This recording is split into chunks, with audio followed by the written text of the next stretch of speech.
Hi guys, this is Ivan Bersabana and welcome back to my YouTube channel, Soundtech PH.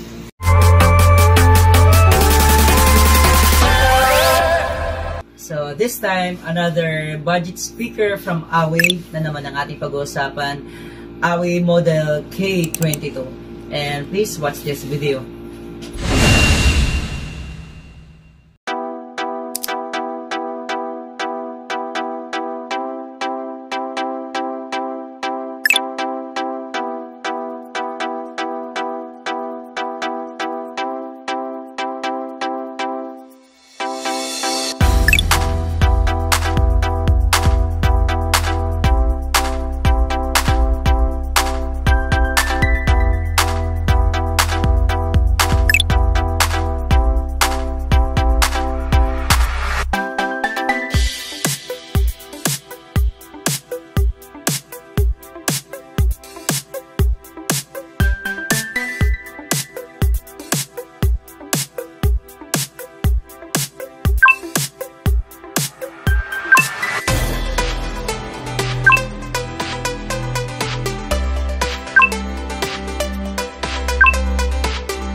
Ayun guys, ito-try natin siya kantahan using this rural microphone. Yung microphone na with own echo control and nice. With own echo, treble and bass.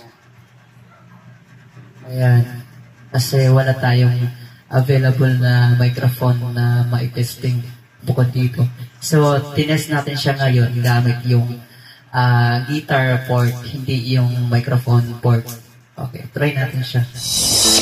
I never needed anybody's help me in the way,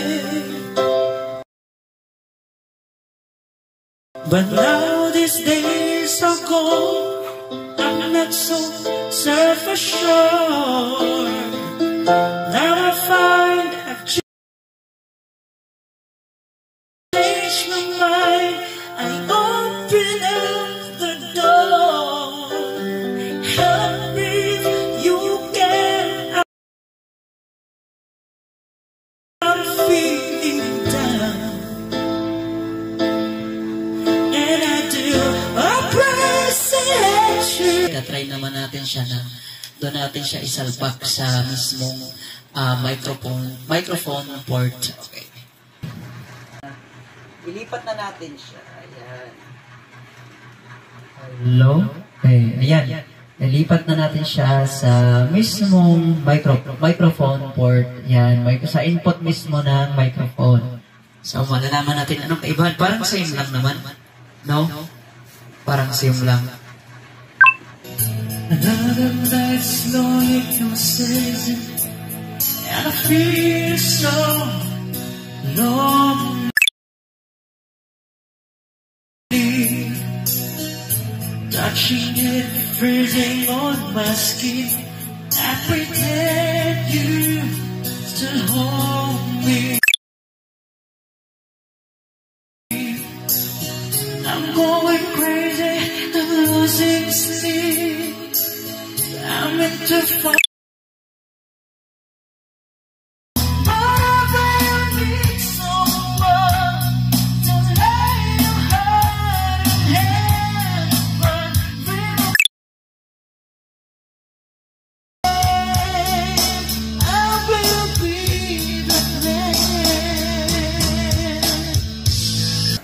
Ito yung madalas binibili nila sa mga, para sa mga speaker na walang karaoke. Ito yung ginagamit nila.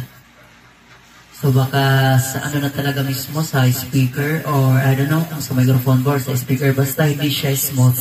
May hissing sound siya, yun. Yan. Tapos yung vocal, parang ano, matigas. Matigas na siya, hindi smooth. May echo naman siya, yan ang nag-echo, nag-dodobly yung, yung process, pero hindi siya smooth. Yan. Di ba natin siya na-try ng wired microphone? Try tayo ulit.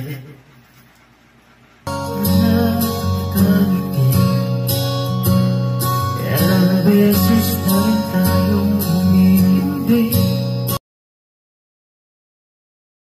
Ating mga tapuhan, away ba't di natin na nagmamahal?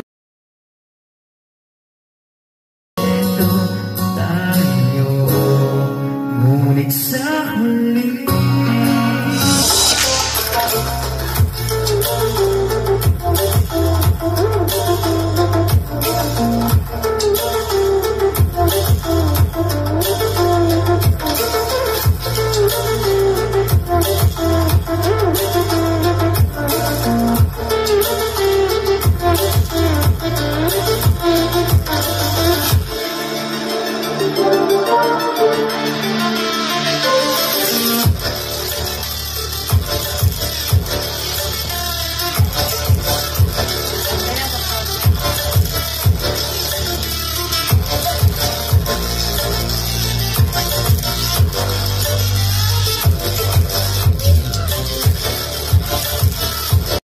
So yun guys, based sa result ng ating review sa pagsa-sound check natin ng speaker in terms of quality sa music and in terms of karaoke, therefore masasabi ko guys, for me maganda yung sounds quality niya.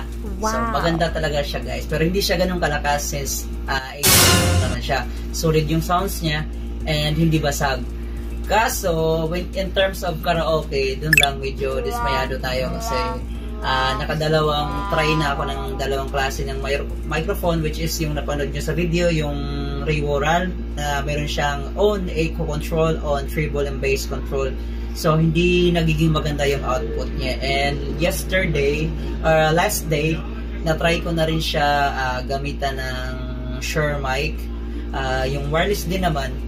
So, hindi rin maganda yung result niya. So, soon, since wala tayong wired microphone or traditional microphone, hindi natin siya matatry. So, mag-update ako soon o kaya i-update ko na lang kayo sa comment section kung magiging maganda ba yung output niya, yung result niya. Kasi, as of now, as of the moment, masasabi kong hindi siya recommended for karaoke. Pero pag mahilig ka ng makinig na music, okay na okay siya guys. So yun lamang po. So sa mga nanonood, maraming salamat sa panonood nyo ng ating channel and salamat sa mga nag-subscribe, and to those hindi pa nakapag-subscribe, please subscribe my channel and don't forget to like and share na ating mga videos, and also mag-comment na rin kayo pag mayroon kayong mga katanungan and gustong i-clarify. So yun lamang po guys, maraming salamat and God bless.